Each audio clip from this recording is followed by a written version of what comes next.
మంచిర్యాల జిల్లా Bellampalli 11వ ward railway స్టేషన్లో గోదావరి మంచినీటి కోసం పైప్ లైన్ పనులు వేగవంతంగా జరుగుతున్నాయి. 11వ వార్డు కౌన్సిలర్ గాలి సుమలత శ్రీనివాస్ మాట్లాడుతూ నియోజకవర్గ ఎమ్మెల్యే గడ్డం వినోద్ మరియు కాంగ్రెస్ ప్రభుత్వం 76 కోట్ల రూపాయల గోదావరి మంచినీటి కోసం అదనపు పైప్ లైన్ వేయడం జరుగుతోంది. మరియు ఎమ్మెల్యే గడ్డం వినోద్ 17 కోట్ల రూపాయలతో బెల్లంపల్లికి ఓపెన్ డ్రైనేజీ సిస్టమ్ ప్రారంభించారన్నారు.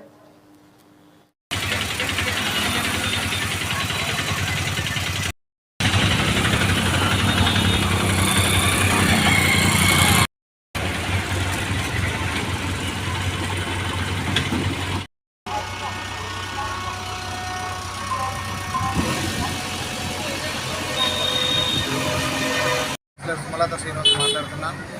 ఈరోజు మా వాడ పెద్దపల్లి బెల్లంపల్లి రైల్వే స్టేషన్ కాన్స్టిట్యూన్సీలో మా ఎమ్మెల్యే ఆశీస్సులతో 76 కోట్ల ప్రాజెక్టు నిర్వహించడం జరుగుతుంది.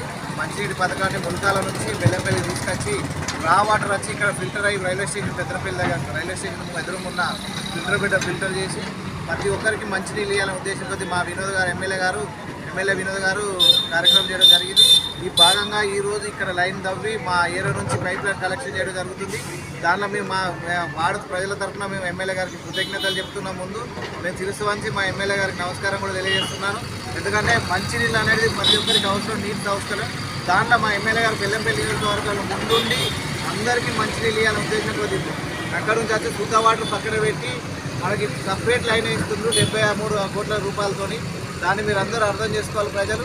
ఎమ్మెల్యే గారు ఎక్కడున్నా మా బెల్లంపల్లికి బాగుపోదైనా ఏ ప్రశాంతమైన వాతావరణంలో కూల్గా పనిచేస్తారైనా ఈ బెల్లంపల్లికి అనేక నిధులు ఇస్తుంది. ఈరోజు 200 కోట్లతో ఇంటిగ్రేట్ స్కూల్ తీసుకొచ్చిండు. త్వరలోనే బీటెక్ కాలేజ్ కూడా బెల్లంపల్లికి తీసుకొస్తుండు. అంతేకాదు మన ఫుడ్ ప్రొడక్ట్ గత గవర్నమెంట్ ఇచ్చిన దాన్ని అమలు జరగలేదు, దానికోసం కూడా ప్రయత్నం చేయడం జరుగుతుంది. తయారు బెల్లంపల్లి డెవలప్మెంట్ విషయంలో ఎమ్మెల్యే గారు ముందున్నారు. అంతే రీసెంట్లీ కూడా మున్సిపాలిటీలో మొన్న 17 కోట్ల రూపాయలతో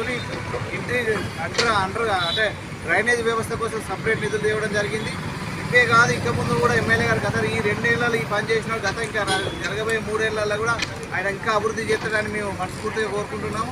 మా ఎమ్మెల్యే గారు 200 ఏళ్ళు ఆయురారోగ్యాలతో ఉండాలని చెప్పి మేము మనస్ఫూర్తిగా కోరుకుంటున్నాము. నమస్కారం.